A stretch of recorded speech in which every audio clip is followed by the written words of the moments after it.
숙제를 다 한 학생에게는 숙제 검사 날이 아무렇지도 않을 것입니다. 오히려 칭찬받는 날이 되겠죠. 그런데 숙제를 하지 않는 학생에게는 그날이 두렵고 걱정되는 날이 될 것입니다.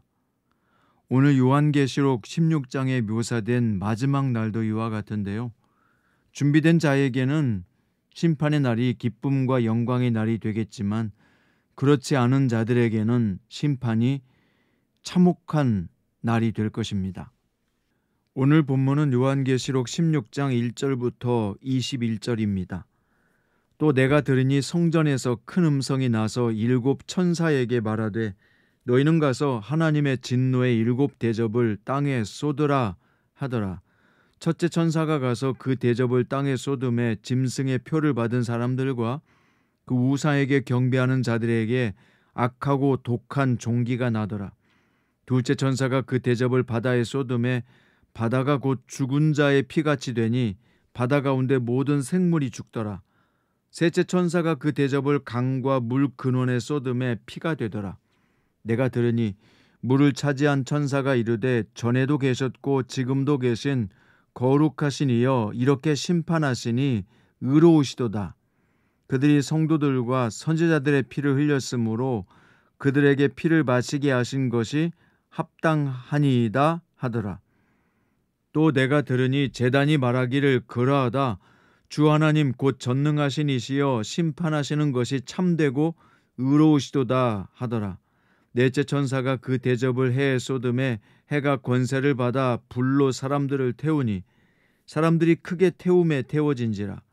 이 재앙들을 행하는 권세를 가지신 하나님의 이름을 비방하며 또 회개하지 아니하고 주께 영광 돌리지 아니하더라.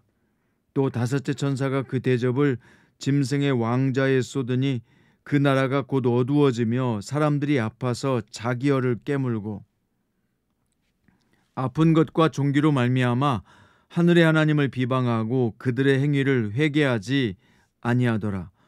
또 여섯째 천사가 그 대접을 큰 강 유브라데에 쏟음에 강물이 말라서 동방에서 오는 왕들의 길이 예비되었더라. 또 내가 보매 개구리 같은 새 더러운 영이 용의 입과 짐승의 입과 거짓 선지자의 입에서 나오니 그들은 귀신의 영이라 이적을 행하여 온 천하 왕들에게 가서 하나님 곧 전능하신 이의 큰 날이 있을 전쟁을 위하여 그들을 모으더라. 보라 내가 도둑같이 오리니 누구든지 깨어 자기 옷을 지켜 벌거벗고 다니지 아니하며 자기의 부끄러움을 보이지 아니하는 자는 복이 있도다. 새 영이 히브리어로 아마겟돈이라 하는 곳으로 왕들을 모으더라. 일곱째 천사가 그 대접을 공중에 쏟음에 큰 음성이 성전에서 보좌로부터 나서 이르되 되었다 하시니 번개와 음성들과 우레소리가 있고 또 큰 지진이 있어 얼마나 큰지 사람이 땅에 있어 온 이래로 이같이 큰 지진이 없었더라. 큰 성이 세 갈래로 갈라지고 만국의 성들도 무너지니 큰 성 바벨론이 하나님 앞에 기억하신 바 되어 그의 맹렬한 진노의 포도주 잔을 받음에 각 섬도 없어지고 산악도 간데 없더라. 또 무게가 한 달란트나 되는 큰 우박이 하늘로부터 사람들에게 내림에 사람들이 그 우박의 재앙 때문에 하나님을 비방하니 그 재앙이 심히 크미러라. 아멘. 오늘 말씀의 제목은 일곱 대접 재앙이 온다입니다. 이제 마지막 일곱 대접 재앙의 본격적인 내용이 시작되는데요.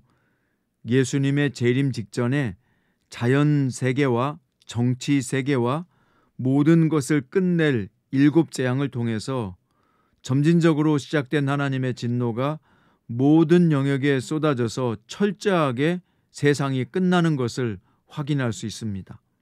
세상의 마지막 때에 어떤 재앙이 쏟아지게 될까요? 첫 번째는 1절부터 9절까지 자연계에 내려질 재앙을 보게 됩니다.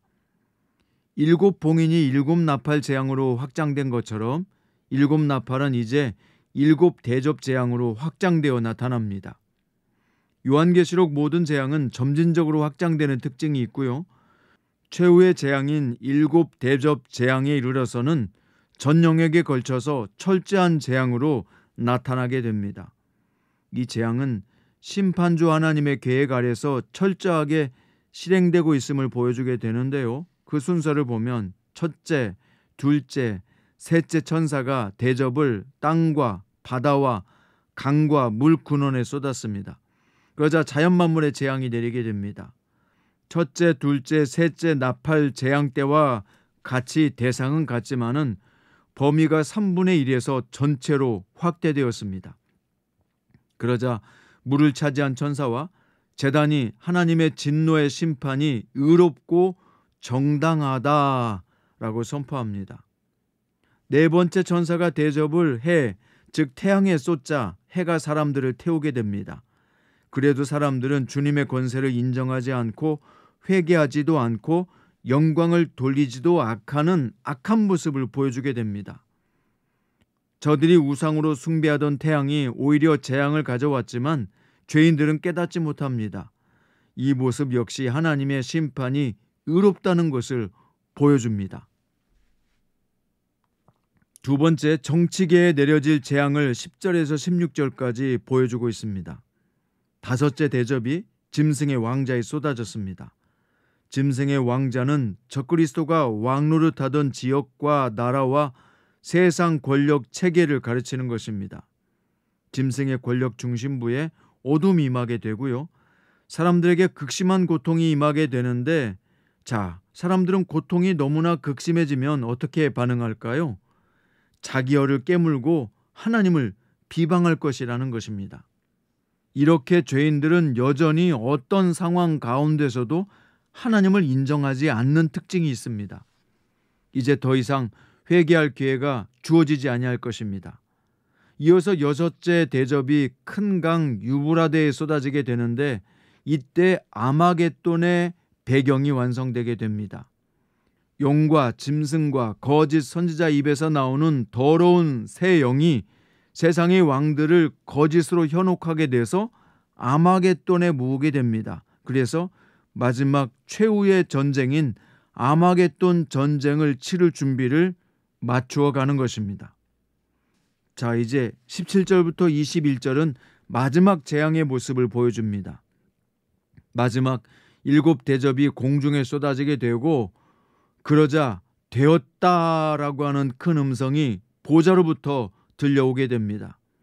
이것은요, 심판이 종국에 이르렀다는 선언입니다. 오늘 우리가 보고 있는 18절부터 21절은 앞으로 17장부터 22장까지 이어지는 내용의 요약판과 같은 것입니다.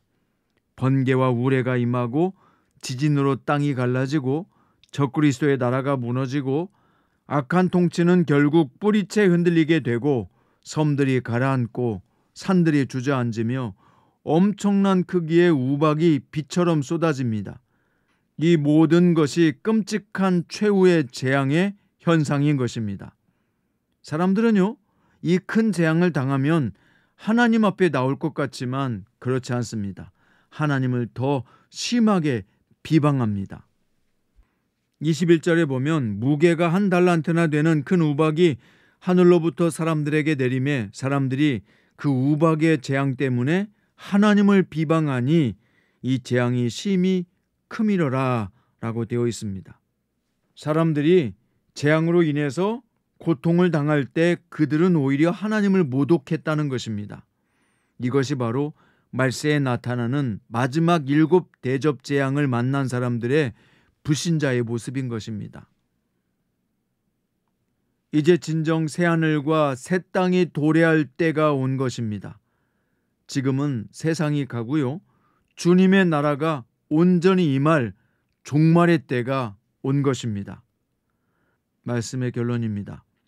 일곱 봉인은 일곱 나팔을 부르게 되고 일곱 나팔은 일곱 대접으로 확장되었습니다. 일부에서 임했던 재앙이 전체를 향한 최후의 심판으로 강화되었습니다. 죄인들의 악의와 비방은 재앙의 크기와 함께 더욱 거세졌고요, 하나님의 철저한 심판이 되었다라고 하는 선언과 함께 내려졌습니다. 하나님의 심판으로 모든 죄악이 사라진 그 자리에 완전히 새로운 주님의 나라가 세워질 것입니다. 사랑하는 성도 여러분, 우리는 그 나라를 소망하며 살아가는 성도입니다. 지금은 종말의 때입니다. 언제 이런 일곱 대접 재앙이 나타날지 알지 못하지만 성도는 어떻게 살아야 할까요? 오늘 본문에서 15절에 보면 보라 내가 도둑같이 오리니 누구든지 깨어 자기 옷을 지켜 벌거벗고 다니지 아니하며 자기의 부끄러움을 보이지 아니하는 자는 복이 있도다 라고 말씀합니다. 주님은 도적같이 조용히 은밀하게 오실 것입니다. 그렇지만 누구든지 깨어서 자기 옷을 지켜서 벌거벗고 다니지 아니하는 자는 부끄러움을 당하지 않는다고 말씀했습니다. 깨어있고 옷을 지켜 벌거벗고 다니지 아니한다는 것이 무엇입니까? 늘 신실하게 믿음을 지키는 성도를 말하는 것입니다. 늘 회개하며 자기 죄를 씻는 성도를 말하는 것입니다. 일곱 대접 재앙은 무시무시하고 두려운 재앙입니다. 그러나 정말 중요한 것은 그 재앙 자체가 두려운 것이 아니라 오늘 우리가 주님의 뜻에 합당하게 살고 있다면 두려울 것은 아무것도 없습니다. 주님은 우리가 정신을 차리고 하나님의 전신갑주를 갖추고 제자다운 삶을 살기 원하십니다. 그리고 죄를 회개하는 부드러운 마음을 요구하시는 것입니다. 이렇게 주님 앞에 깨어있는 자는 주의 날은 기쁨으로 충만한 날이 될 것입니다. 주의 날을 기쁨으로 충만하게 맞이할 수 있는 거룩한 성도로 살아내시기를 우리 주 예수님의 이름으로 축원드립니다.